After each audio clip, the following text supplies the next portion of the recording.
Hi, please like and subscribe to this channel, as well as comment so I can build a community of resistance fighters based on the snarky irreverence I displayed in my videos. Presently sending a final update to the onboard computers for antenna management, and we have a go for auto sequence starts. And we have auto sequence starts. 4, 3, 2, 1.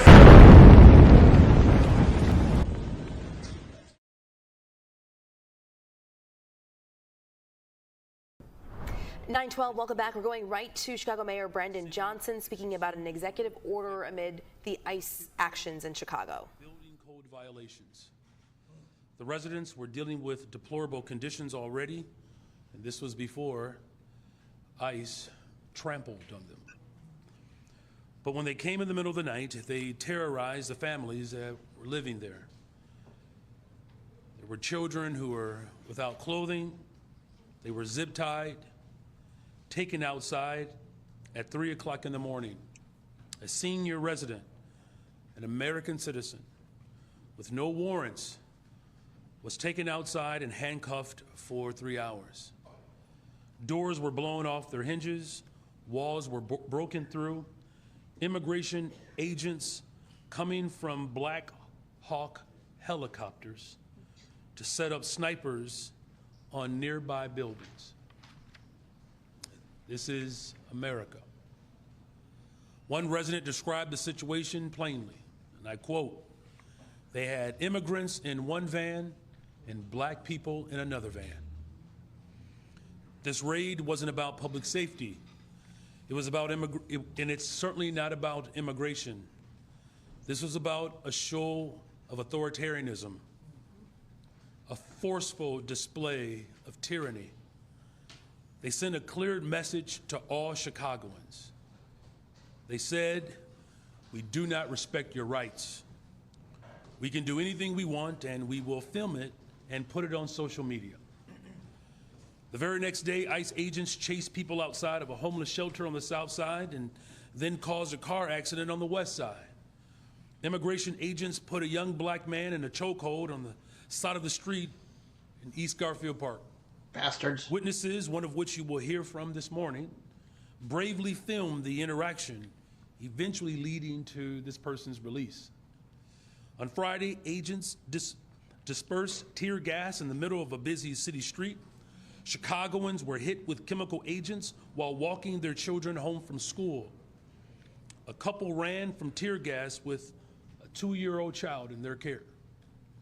Agents went into the Humboldt Park Health Center and detained a sitting elected official, Alder Jessie Fuentes of the 26th Ward, because she simply requested to see a warrant.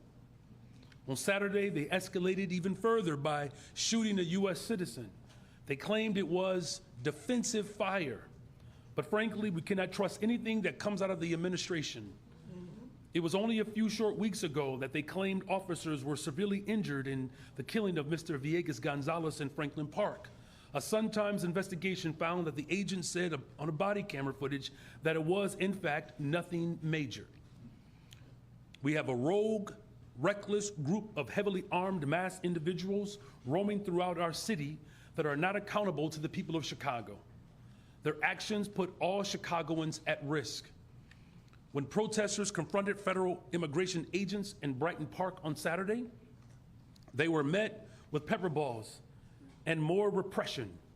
CPD responded to attempt to de-escalate the situation, and ICE tear gassed our police officers. Let me be clear. Tear gassing the women and men who serve as Chicago Police Department officers is not how we make our city safer. I'm calling for a full investigation into this incident and into all of the brutality that we have seen over the past week. They are taking police resources that should be in our neighborhoods, serving Chicagoans and diverting them to deal with the chaos that they are causing. We need ICE out of our city so that we can continue to focus on the strategies that have been working to drive violent crime down. These actions tell us a simple truth. If we allow this administration to take away due process for anyone, we will allow them to take away due process for everyone. They told us that this was about the worst of the worst. In reality, they are going after anyone who objects to families being ripped apart and community members being disappeared. ICE lies and people die. We cannot allow this to continue. We must take action more drastic than what we have taken before, because what we are seeing is a more radical attempt to undermine our democracy. And today we are signing an executive order aimed at reining in this out-of-control administration. The order establishes ICE-free zones. That means that city property and unwilling private businesses will no longer serve as staging grounds for these raids. Take that, Stephen Miller. Spawn of Satan.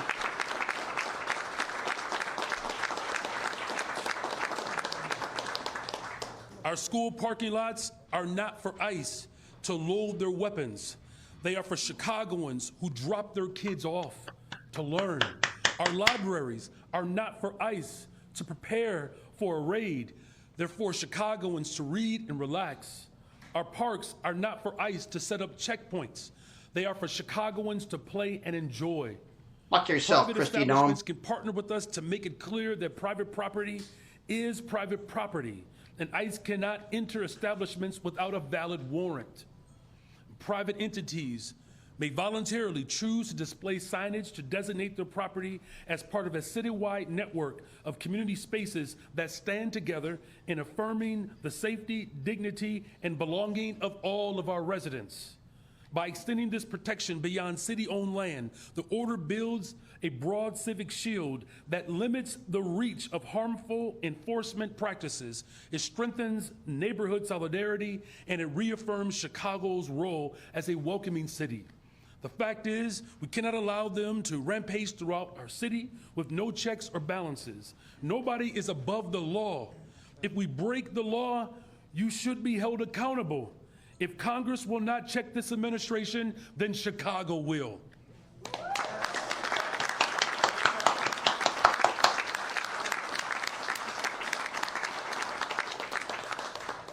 I know there are many Chicagoans who are disturbed by the images and the videos that they are seeing on the news and social media. There are many who are scared and shocked by what they are seeing. The truth is that we are at a tipping point. This administration is trying to divide us and pit people groups against one another. They want to divide and conquer. And as I said, in the South Shore, and this has been said very clearly, Black people in one van and immigrants in another. In the face of this unprecedented threat, this moment calls for unity. Black, brown, white, Asian, young, old, north side, west side, south side, we must all pull aside our differences and defend one another, because if we allow this to continue to be unchecked, by the time we realize what's happening, it'll be too late. And this executive order is a step towards accountability and is calling for the basic rule of law. In the coming days and weeks, we may be pushed, if not forced, to take even more dramatic action if this administration continues to escalate and provoke our people. In closing, last night I spoke with the governor, and he informed me that the Trump administration is deploying Texas National Guard to our city. We will speak to our response later today. We'll do that with the governor as well as the Attorney General. For now, let me just say that we are unequivocally going to continue to reject the military occupation of our city. The Trump administration must end the war on Chicago. The Trump administration must end this war against Americans. The Trump administration must end its attempt to dismantle our democracy. Right as we are making historic progress in reducing violence, the Trump administration is seeking to destabilize our city and provoke chaos.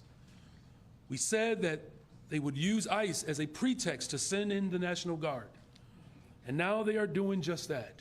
I've also said for the last couple of years that the extreme right in this country refused to accept the results of the Civil War. They have repeatedly called for a rematch.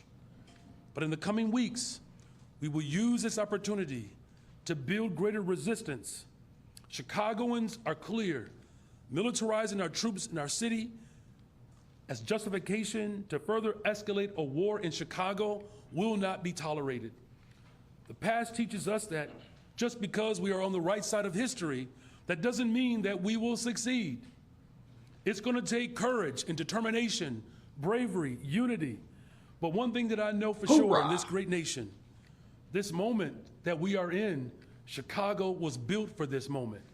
Immigrants from around the world, descendants of slaves, have come to this city to make it the global capital of the world.